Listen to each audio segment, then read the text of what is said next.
بسم اللہ الرحمن الرحیم۔ السلام علیکم ورحمۃ اللہ وبرکاتہ۔ محترم دوستو، اللہ رب العزت نے انسانوں کی رہنمائی کے لیے دنیا میں قریباً 1,24,000 انبیاء کرام علیہ الصلاۃ والسلام مبعوث فرمائے۔ آخر میں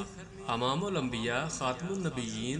سرکار دو عالم سیدنا حضرت محمد رسول اللہ صلی اللہ علیہ وآلہ وسلم کو رحمت للعالمین بنا کر بھیجا۔ صحابہ کرام رضی اللہ عنہم نے بے شمار قربانیاں دے کر دین اسلام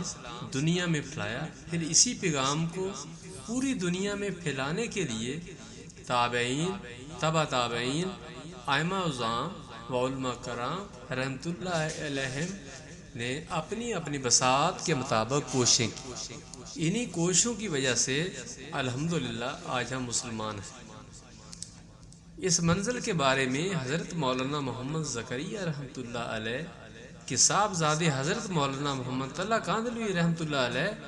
ذکر فرماتے ہوئے لکھتے ہیں کہ اس منزل میں جن آیات قرآنی کو درج کیا گیا ہے وہ ہمارے خاندان میں منظر کے نام سے معروف ہیں۔ ہمارے خاندان کے اکابر عملیات و عادیہ اس منظر کا بہت زیادہ اہتمام فرمایا کرتے تھے، اور بچوں کو بچپن ہی سے یہ منظر بہت اہتمام سے یاد کرانے کا دستور تھا۔ نقش و تعویذات کے مقابلہ میں آیات قرآنیہ اور وہ دعائیں جو حدیث پاک میں وارد ہوئی ہیں یقیناً بہت زیادہ مفید اور مؤثر ہیں۔ عملیات میں انہی چیزوں کا اہتمام کرنا چاہیے۔ نبی اکرم صلی اللہ علیہ وآلہ وسلم نے دینی یا دنیاوی کوئی بھی حاجت اور غرض ایسی نہیں چھوڑی جس کے لیے دعا کا طریقہ نہ تنی فرمایا۔ اسی طرح بعض مخصوص آیات کا مخصوص مقاصد کے لیے پڑھنا مشائخ کے تجربات سے بھی ثابت ہے۔ یہ منزل اسیر، سحر اور خطرات سے حفاظت کے لیے ایک مجرب عمل ہے۔ یہ آیات کسی قدر کمی بیشی کے ساتھ القول الجمیل اور بہشتی زیور میں بھی لکھی گئی ہیں۔ القول الجمیل میں حضرت شاہ ولی اللہ محدث دہلوی رحمت اللہ علیہ تحریر فرماتے ہیں کہ یہ 33 آیات ہیں جو جادو کے اثر کو ختم کرتی ہیں اور شیاطین، چوروں، درندوں اور جانوروں سے پناہ مہیا کرتی ہیں۔ اور بہشتی زیور میں حضرت مولانا اشرف علی تھانوی رحمت اللہ علیہ تحریر فرماتے ہیں اگر کسی پر اسیب کا شبہ ہو تو آیات ذیل لکھ کر مریض کے گلے میں ڈال دیں اور پانی پر دم کر کے مریض پر چھڑکیں، انشاءاللہ مریض صحت یاب ہوگا۔ لہذا آپ سے استدعا ہے کہ آپ اس منزل کو صبح و شام تلاوت فرما کر جب اپنے لیے دعا کریں تو اس سے پہلے ہم پر ان مقدس شخصیات حضرت نبی کریم صلی اللہ علیہ وسلم، خلفائے راشدین، صحابہ کرام رضی اللہ عنہم، ازواج مطہرات رضی اللہ عنہن، اہل بیت عظام رضی اللہ عنہم و تبع تابعین، ائمہ و علماء کرام رحمت اللہ علیہم کا حق ہے کہ ہم ان کے لیے بھی دعا کریں۔ اعوذ باللہ من الشیطان الرجیم، بسم اللہ الرحمن الرحیم، الحمد للہ رب العالمین، الرحمن الرحیم، مالک یوم الدین، ایاک نعبد و ایاک نستعین، اهدنا الصراط المستقيم صراط الذين أنعمت عليهم غير المغضوب عليهم ولا الضالين،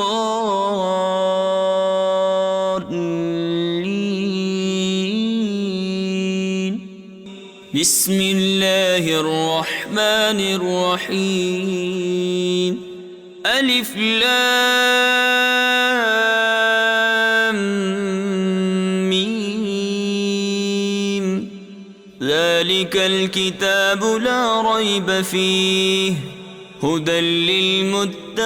للمتقين، الذين يؤمنون بالغيب ويقيمون الصلاة ومما رزقناهم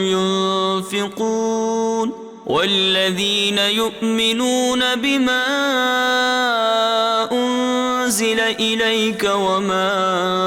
أنزل من قبلك وبالآخرة هم يوقنون أولئك على هدى من ربهم وأولئك هم المفلحون وإلهكم إله واحد لا إله إلا هو الرحمن الرحيم الله لا إله إلا هو الحي القيوم لا تأخذه سنة ولا نوم له ما في السماوات وما في الأرض من ذا الذي يشفع عنده إلا بإذنه يعلم ما بين أيديهم وما خلفهم ولا يحيطون بشيء من علمه إلا بما شاء وسع كرسيه السماوات والأرض ولا يؤوده حفظهما وهو العلي العظيم لا إكراه في الدين قد تبين الرشد من الغي فمن يكفر بالطاغوت ويؤمن بالله فقد استمسك بالعروة الوثقى لا انفصام لها والله سميع عليم الله ولي الذين آمنوا يخرجهم من الظلمات إلى النور والذين كفروا أولياؤهم الطاغوت يخرجونهم من النور إلى الظلمات أولئك أصحاب النار هم فيها خالدون لله ما في السماوات وما في الأرض وإن تبدوا ما في أنفسكم أو تخفوه يحاسبكم به الله فيغفر لمن يشاء ويعذب من يشاء والله على كل شيء قدير آمن الرسول بما أنزل إليه من ربه والمؤمنون كل آمن بالله وملائكته وكتبه ورسله لا نفرق بين أحد من رسله وقالوا سمعنا وأطعنا غفرانك ربنا وإليك المصير لا يكلف الله نفسا إلا وسعها لها ما كسبت وعليها ما اكتسبت ربنا لا تؤاخذنا إن نسينا أو أخطأنا ربنا ولا تحمل علينا إصرا كما حملته على الذين من قبلنا ربنا ولا تحملنا ما لا طاقة لنا به واعف عنا واغفر لنا وارحمنا أنت مولانا فانصرنا على القوم الكافرين. شهد الله أنه لا إله إلا هو والملائكة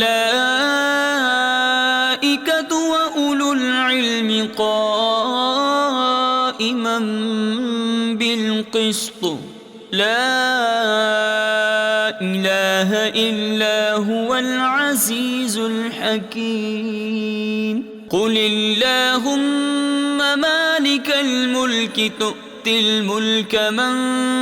تشاء وتنزع الملك ممن تشاء وتعز من تشاء وتذل من تشاء بيدك الخير إنك على كل شيء قدير. تولج الليل في النهار وتولج النهار في الليل وتخرج الحي من الميت وتخرج الميت من الحي وترزق من تشاء بغير حساب. إن ربكم الله الذي خلق السماوات والأرض في 6 أيام ثم استوى على العرش يغشي الليل النهار يطلبه حثيثا والشمس والقمر والنجوم مسخرات بأمره ألا له الخلق والأمر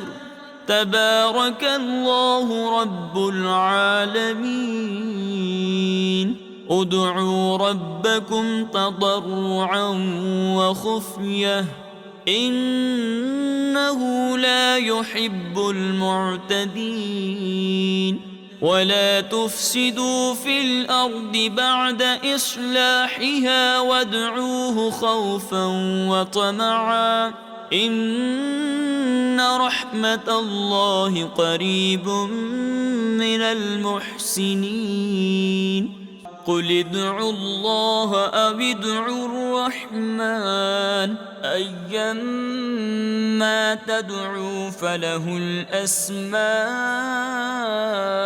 الحسنى. ولا تجهر بصلاتك ولا تخافت بها وابتغ بين ذلك سبيلا. وقل الحمد لله الذي لم يتخذ ولدا ولم يكن له شريك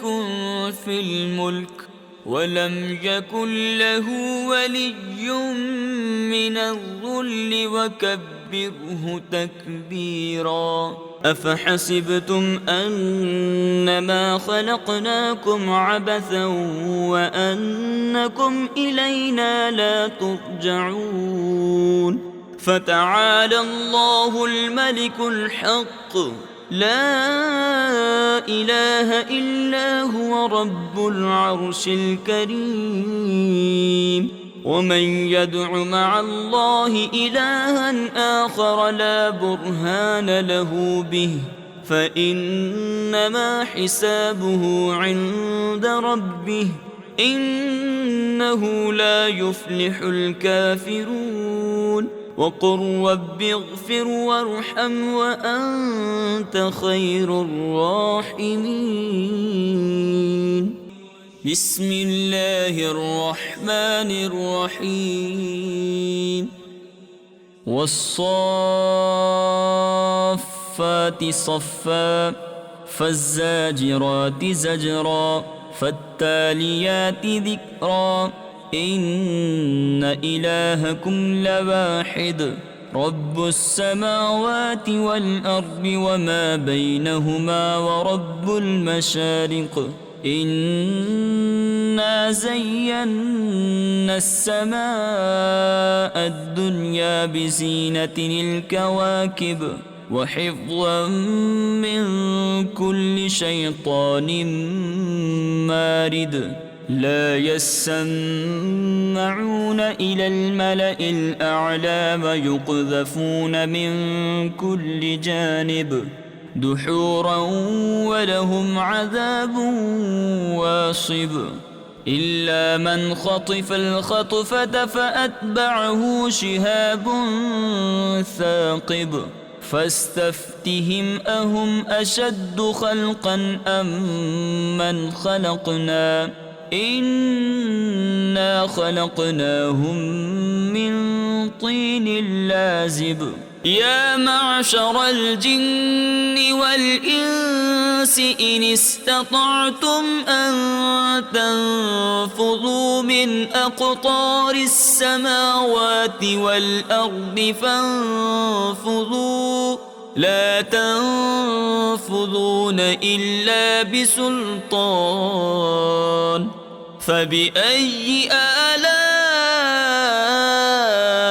ربكما تكذبان يرسل عليكما شواظ من نار ونحاس فلا تنتصران فبأي آلاء ربكما تكذبان فإذا انشقت السماء فكانت وردة كالدهان فبأي آلاء ربكما تكذبان فيومئذ لا يسأل عن ذنبه إنس ولا جان فبأي آلاء ربكما تكذبان لو أنزلنا هذا القرآن على جبل لرأيته خاشعا متصدعا من خشية الله وتلك الأمثال نضربها للناس لعلهم يتفكرون هو الله الذي لا إله إلا هو عالم الغيب والشهادة هو الرحمن الرحيم هو الله الذي لا إله إلا هو الملك القدوس السلام المؤمن المهيمن العزيز الجبار المتكبر سبحان الله عما يشركون هو الله الخالق البارئ المصور له الأسماء الحسنى يسبح له ما في السماوات والأرض وهو العزيز الحكيم بسم الله الرحمن الرحيم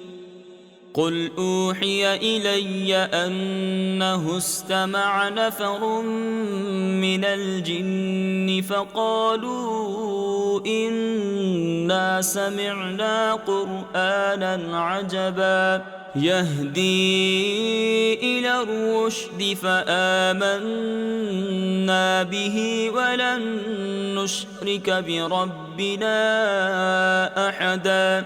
وأنه تعالى جد ربنا ما اتخذ صاحبة ولا ولدا وأنه كان يقول سفيهنا على الله شططا بسم الله الرحمن الرحيم قل يا أيها الكافرون لا أعبد ما تعبدون ولا أنتم عابدون ما أعبد ولا أنا عابد ما عبدتم ولا أنتم عابدون ما أعبد لكم دينكم ولي دين بسم الله الرحمن الرحيم قل هو الله أحد الله الصمد لم يلد ولم يولد ولم يكن له كفوا أحد بسم الله الرحمن الرحيم قل أعوذ برب الفلق من شر ما خلق ومن شر غاسق إذا وقب ومن شر النفاثات في العقد ومن شر حاسد إذا حسد بسم الله الرحمن الرحيم قل أعوذ برب الناس ملك الناس إله الناس من شر الوسواس الخناس الذي يوسوس في صدور الناس من الجنة والناس. امید ہے دوستو آج کی ویڈیو آپ کو بہت پسند آئی ہوگی اور آپ کو بہت زیادہ فائدہ پہنچائے گی. دعاؤں میں مجھے یاد رکھیے گا, اپنا اور اپنے گھر والوں کا بہت زیادہ خیال رکھیے گا. ایک نئی ویڈیو کے ساتھ بہت جلد رابطہ ہوگا انشاءاللہ. اللہ حافظ.